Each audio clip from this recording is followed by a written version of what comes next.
Enzymes will be provided. No problem, digestion के लिए enzyme दिए जाएंगे। कोई बात नहीं।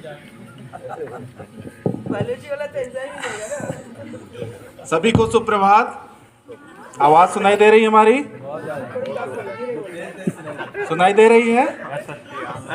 संवैधानिक प्रमुख, विद्यालय की संवैधानिक प्रमुख प्रिंसिपल मैडम, विद्यालय के विद्वान शिक्षक साथियों, दूर दूर से विभिन्न प्रदेशों से आए हुए बच्चे, उनकी मम्मियाँ, विभिन्न स्कूलों से आए बच्चे और जवाहर नवोदय विद्यालय अमरकंटक के सभी बच्चे, सभी को सबसे पहले मैं 73वें गणतंत्र दिवस की हार्दिक बधाइयाँ देता हूँ। इस बधाई देने के बाद सबसे पहले मेरा एक प्रश्न है सभी से जो वर्चुअली जुड़े हुए हैं हमसे और यहाँ पर जो फिजिकली जुड़े हुए हैं सभी से, मैं ये जानना चाहता हूँ कि क्या आपको गणतंत्र का मतलब पता है? किसी को गणतंत्र क्या होता है? गणतंत्र शब्द कहाँ से लिया गया? क्या इसका मतलब पता है आपको? सभी को पता होगा, कुछ लोगों को पता होगा। हम यहाँ आके आपको अगर मौका देंगे तो आप ज़रूर बताएंगे गणतंत्र शब्द का मतलब क्या होता है। सबसे पहले तो पता होना चाहिए क्योंकि हम आज गणतंत्र दिवस मना रहे हैं और गणतंत्र दिवस का मतलब ही हमें नहीं पता है तो दिवस मनाने से क्या फ़ायदा। तो पहली चीज़ पता होना चाहिए गणतंत्र क्या होता है। गणतंत्र का मतलब होता है, गणतंत्र शब्द जो है वो फ्रांस से लिया गया है, फ्रांस के संविधान से लिया गया है। गणतंत्र का मतलब होता है ऐसा देश जहाँ देश की जनता की सुनी जाती। इसका मतलब गणतांत्रिक देश वो देश होता है जहाँ देश की जनता की भावना की कद्र होती और वो देश है हमारा देश भारत। ऐसा ही लिखा हुआ है हमारे संविधान में कि जो संविधान की आत्मा है, संविधान का जो उद्देश्य है, संविधान का जो मूल ढांचा है वो जनता की आत्मा की आवाज़ है। ऐसा हमारे संविधान सभा के जो ड्राफ्टिंग कमेटी के जो चेयरमैन थे डॉक्टर भीमराव अंबेडकर, उनका ये कहना था। ये कमेटी जब बनी थी उस कमेटी को एक बहुत बड़ी जिम्मेदारी दी गई थी कि हमें एक ऐसे गणतांत्रिक देश को संभालना है जिसमें बहुत अलग अलग तरह के लोग रहते हैं, विविधता वाला देश है। हम देखते हैं कि उत्तर भारत में हिंदी बोली जाती है तो दक्षिण भारत में विभिन्न भाषाएं बोली जाती हैं। उड़िया हो गई, बंगाली हो गई, तमिल, तेलुगु। आपको पता होगा कि हमारे संविधान में शुरू में 18 भाषाओं को मान्यता मिली थी, बाद में अभी कितनी भाषाएं हो गई हैं? थोड़ा तथ्यों में मतभेद हो सकता है, शायद 22 भाषाएं हो गई हैं। सही है? Am I correct?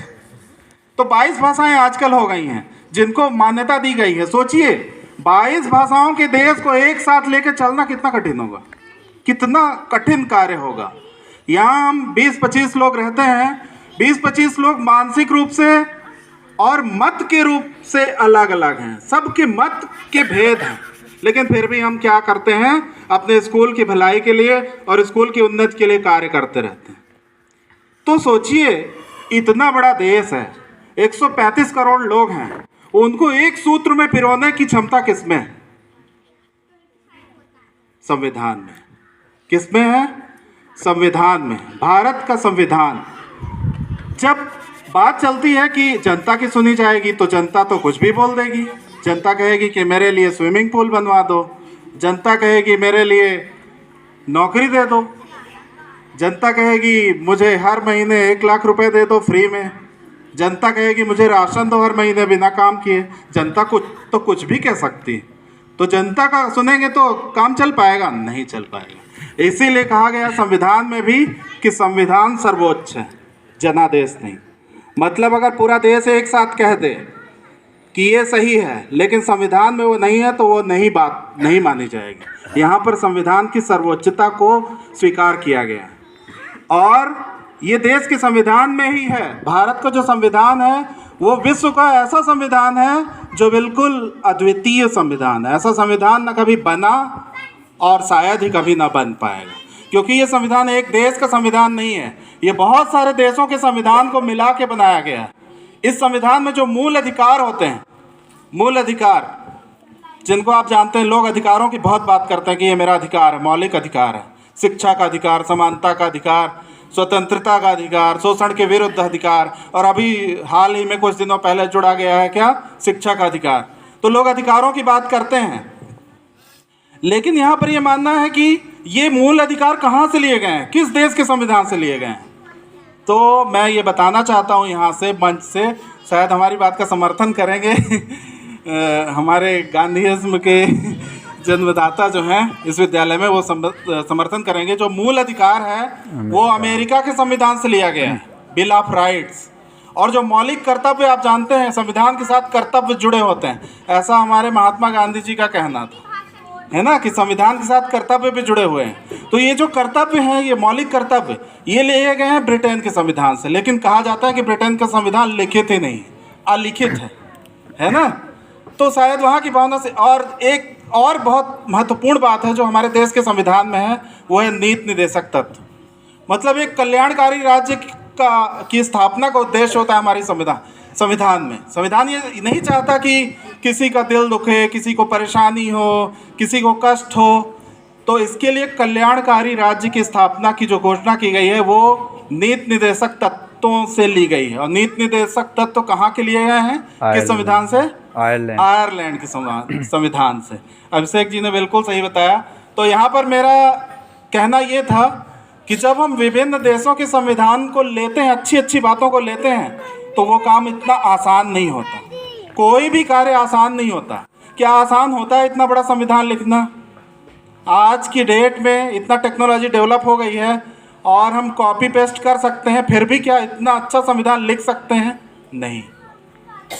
लेकिन आज संविधान के पुनरीक्षण की आवश्यकता महसूस की जा रही है। लेकिन संविधान में ये लिखा गया है कि संविधान में कितने भी संशोधन हो जाएं, कितने भी परिवर्तन हो जाएं, लेकिन संविधान की जो मूल आत्मा है उसमें कोई परिवर्तन नहीं किया जा सकता। कोई संविधान, कोई संसद उसके मूल ढांचे में परिवर्तन नहीं कर सकती, ऐसा संविधान में लिखा गया। तो यहाँ पर इस मंच के उद्देश्य से मैं ये बताना चाहता हूँ आप सभी को कि हम सभी संविधान के दायरे में बंधे हुए हैं। हमें अपने देश के संविधान को सिर्फ जानना नहीं है, क्योंकि बहुत सारे लोगों को तो संविधान पता भी नहीं रहता है। कहते हैं लोग कि मुझे पता ही नहीं है, मुझे तो ये मालूम ही नहीं था। तो इस मंच से मैं ये बताना चाहता हूँ कि इस देश के जन में 125 करोड़ नागरिकों की ये जिम्मेदारी है कि उस देश के संविधान को जानें, और जाने ही नहीं, उसका पालन करें। ऐसा लिखा हुआ है हमारे संविधान में, तो उसको पालन करना पड़ेगा। और हम सब पालन कर रहे हैं, संविधान के दायरे में बंधे हुए हैं। तो इस मंच से मैं सभी को आश्वस्त करना चाहता हूँ कि हम सभी संविधान के आदर्शों को अपने जीवन में उतारेंगे और संविधान का पालन करेंगे। तो इन्हीं शब्दों के साथ शायद 2 मिनट मेरे पूरे हो चुके हैं, थोड़ा सा समय ज़्यादा हो गया है, तो इसके लिए मैं एक नारा लगवा देता हूँ। ठीक है, ये एंजाइम का काम करेगा। जब आप नारे बोलते हैं ज़ोर से, तो आपके शरीर के जितने भी एंजाइम्स हैं सब एक्टिव हो जाते हैं, और जीन्स भी एक्टिव हो जाते हैं। और हाँ, भूख लगती है, और फिर छोले भटूरे शायद बन गया होगा तो वो भी मिल जाएगा। तो सबसे पहले भारत माता की, भारत माता की। बच्चों की आवाज़ कम आ रही है। भारत माता की इंकलाब जिंदाबाद, इंकलाब जिंदाबाद, इंकलाब जिंदाबाद। Thank you.